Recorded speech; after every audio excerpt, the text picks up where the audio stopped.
Alright, welcome back to the video walkthrough for the last Pikeman. We're gonna start up where we left off. Before I begin, I'll just note quickly that there's a loading screen, and ours is the first file here. The number underneath indicates the number of deaths, so far that's not too bad actually. So here we are back at the moving platform. It's very happy. That's cool. Trigger that spike trap floating upward, and then jump over those spikes, jump over the bullet, stab that guy.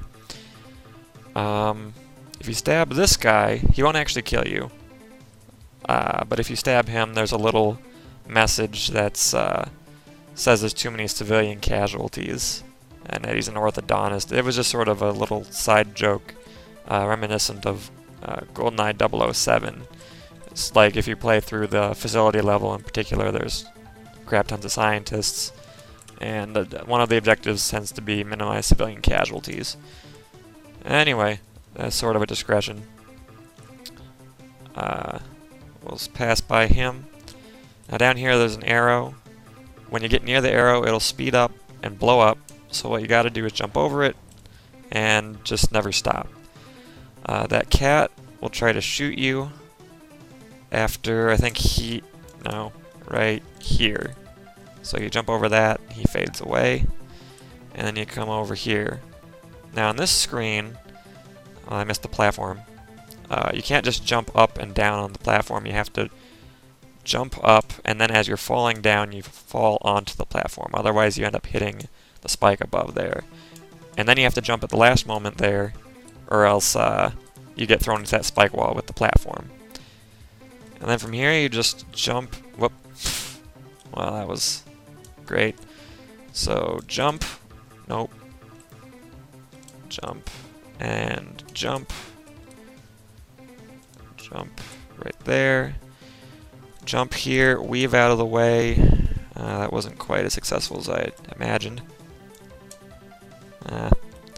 I'm sort of rusty from not having played this game in some time.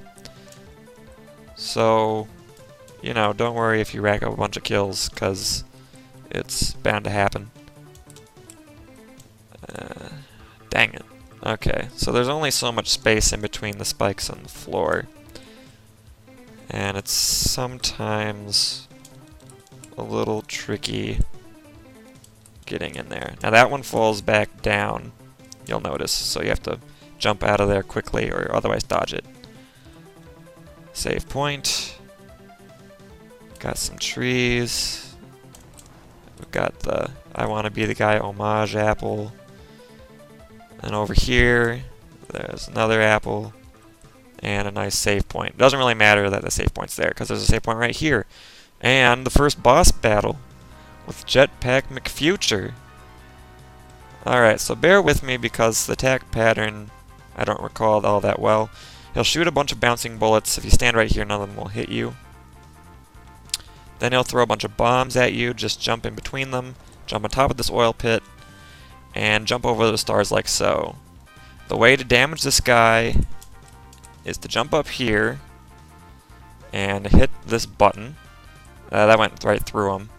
But you fall down here and hit this spiky ball with your pike, and then just repeat the process. You have to make sure you jump on the right hand side there when he's doing his little gunslinging bit. Otherwise he'll shoot a giant laser at you. It's mostly just a way to prevent sequence breaking. I have no idea why I put it in like that. It's very finicky. Okay, so now here it's pretty much the same paradigm, except that there you've got the flame trying to shoot at you. So you dodge that, and there, on his third attack mode, he's shooting a giant laser. So unless you get it just right on that third shot, if for some reason you slough off, you could very easily end up dying. And there he's dead, because you hit him 3 times. Now you have to stay in this corner, because he's got that final attack. It can end up killing you. It's kind of cheap, I realize, because you know, you spend all that time trying to beat him. I made it look really easy, but when I played this a month or 2 ago, I spent way too much time on this boss. But anyway, yeah, at the very end there, he just sort of does a desperation attack, and you can die from it, and then you have to fight him again, and that sucks. But he's dead now, and that's great. So all four bosses take 3 hits, and then they're defeated. And then you get this little item. It plays victory music for you. And so you're a quarter of the way there. Fantastic. Alright, now this part, if you try to go under that cloud, it'll kill you. So what you gotta do is hit that block and then wait for it to pass over you. Stab this guy. Watch out for the monkey. Jump on the platform. Trigger the... dang it. Now, here's an interesting thing. If you try to go up here and jump over the cloud, it'll also lightning you. So really the only way to get past this obstacle is to wait for the cloud to pass over you. Which is kind of annoying just because you have to wait and it sort of throws you off your pattern. There was some mutually assured destruction stuff going on just now. So jump, jump. You can pretty much jump in front of those things indefinitely, so time isn't really a factor. Okay, so trigger that trap. And stand back here. You see there's a monkey up there. So right there you cross over. Just barely misses you. Jump up here. And there's a shoot-da-whoop thing. I don't know, it was more culturally relevant as far as the internet is culturally relevant. Back when I made this game, it was more of a thing. Anyway, jump over that, just barely miss it. Spike trap, right there. Keep moving. Here, that guy will sneeze on you. And then he dies, and then you die. And you think, well, I'm going to jump over him. But you see there's all these blocks in the way. So what you want to do is run past him. I did it too late. As soon as you enter the room, start moving right. Don't let go. And don't enter the room again or else you might die. So here, we've got the no danger sign. Predictably, the no drops and can kill you. Now this part's, you'd probably figure it out just from jumping into the wall, but you can kind of tell from the pixels here that it's off a bit, and you'll notice there's an invisible wall here. If you keep noticing the patterns in the wall, they're kind of distorted because of the platform that this is running on, but you'll see there's a pit there, and if you fall down there, you'll die. So jump over that. A lot of the jumps in this game are very unforgiving. You have to be at the very edge and then do a little jump. Fall down and miss that spike there. And then we jump on these sinking platforms. Except for this one, there's a rising platform. So you jump off that, land here. Oh, this part's going to be kind of annoying. So jump up through the cracks, as we did before. Hit the flag. Jump up here. Dang. Jump up here. No, up here. There we go. So you have very little time to react as soon as they appear. And now you're probably thinking, oh my goodness, there's even less room to jump through those holes through that passage. But if you paid attention to our previous invisible wall trick, you'll notice that there is some space over here. And just as a sort of caveat against going the other way, if you manage to get through that passage, which it's possible, it's just highly unlikely because it's sort of random, and you make it to the other side, there's a wall that shows up and blocks your path.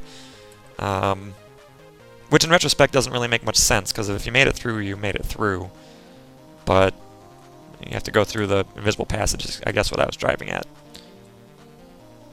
Pac-Man. This is the Pac-Man area, and we're going to just jump up and dodge these ghosts here. This last ghost will shuttle at you, so you have to wait until he's on the far right side before you jump. And then here, there's an invisible wall, invisible block.